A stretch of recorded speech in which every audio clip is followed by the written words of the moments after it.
हरे कृष्ण। आप सभी को कल 26 अगस्त है, कल पुत्रदा एकादशी है। उम्मीद करती हूँ आप सभी पुत्रदा एकादशी का व्रत अवश्य कर रहे होंगे। ये वीडियो को अंत तक जरूर देखिए। मैं आपको बताऊंगी 25 अगस्त को इसका पारण का समय, और उसी समय के व्यवधान में आपको पारण करना जरूरी है। तो पुत्रदा एकादशी की कहानी इस प्रकार है कि बहुत पहले प्राचीन समय में महिष्मती नगरी में राजा महिजीत राज्य करते थे। वो बहुत धर्मात्मा और बहुत दयालु राजा थे। बहुत दान पुण्य करते थे और अपनी प्रजाओं को अपने पुत्र जैसे मानते थे।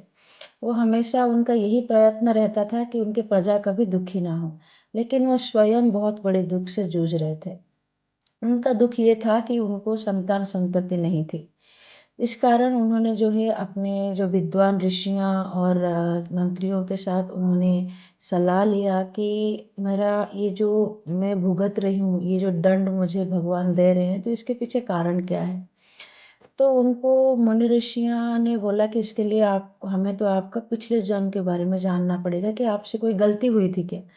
तब मुनि ऋषियाँ जो है राजा के अपने ध्यान और तप के द्वारा राजा के पिछले जन्म में जानने की कोशिश की कि उनसे क्या गलती हुई थी। तो जैसे ही मुनि ऋषियाँ अपने शक्ति से उनके पिछले जन्म में गए, तो राजा को ये बताया कि आप पिछले जन्म में बहुत बड़े व्यापारी थे और एक बार आपको बहुत प्यास लगी थी, तो इस प्यास के कारण आप एक तालाब के पास पहुंचे जल ढूंढते हुए। तो तालाब के पास एक गाय अपने बछड़े के साथ पानी पी रही थी। तभी आप तुरंत जाकर वो गाय और बछड़े को उस जगह से हटा के आपने पानी पी लिया। इसी कर्म के कारण उन्हें इस जन्म में संतान सुख की प्राप्ति नहीं हुई।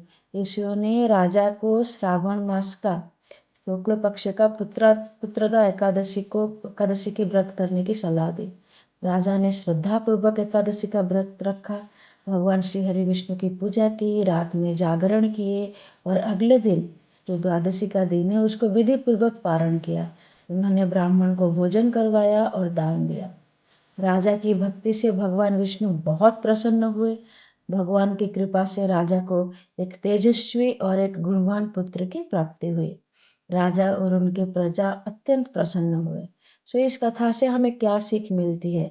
श्रावण पुत्रदा एकादशी हमें सिखाती है कि भगवान के प्रति सच्ची श्रद्धा, अच्छे कर्म, जीवों के प्रति करुणा और भक्ति से जीवन में शुभ फल प्राप्त होती है। तो आप सभी को ये मेरा आवेदन है कि जैसे ही 25 अगस्त मीन्स द्वादशी का दिन आएगा, तो द्वादशी के दिन आप पारण जरूर अच्छे से करें। तो समय क्या है द्वादशी के पारण का समय? ये समय है आपका 5:55 से लेके 6:22। मतलब बहुत ही कम समय, आधा घंटा लगभग, आधा घंटे के 25 मिनट के लगभग आसपास है। तो कोशिश करिए इसी समय के अंदर आप पारण करने की। और उस दिन सुबह उठ के आपको 25 तारीख को स्नान करके पूजा करके भगवान को कुछ प्रसाद चढ़ा के, फिर जिस चीज़ के आप त्याग किए होंगे एकादशी के दिन, उसी चीज़ को भगवान को प्रसाद लगा के वो चीज़ आपको ग्रहण करना है। और सारा दिन एकादशी के दिन ओम नमो भगवते वासुदेवाय मंत्र का जाप करना है। जितना हो सके सत्संग करना है और अच्छी अच्छी कथा श्रवण करनी है। जैसे कि मैं बताती हूँ कि एकादशी के दिन जो भी एकादशी होती है उस कथा श्रवण अनिवार्य है। वो कथा सुनिए और दूसरों को भी बताइए। अगर मेरी ये कहानी अच्छी लगी होगी तो लाइक बटन को ज़रूर दबाइए और मेरे चैनल को सब्सक्राइब करिए और मेरे फेसबुक पेज को फॉलो करिए।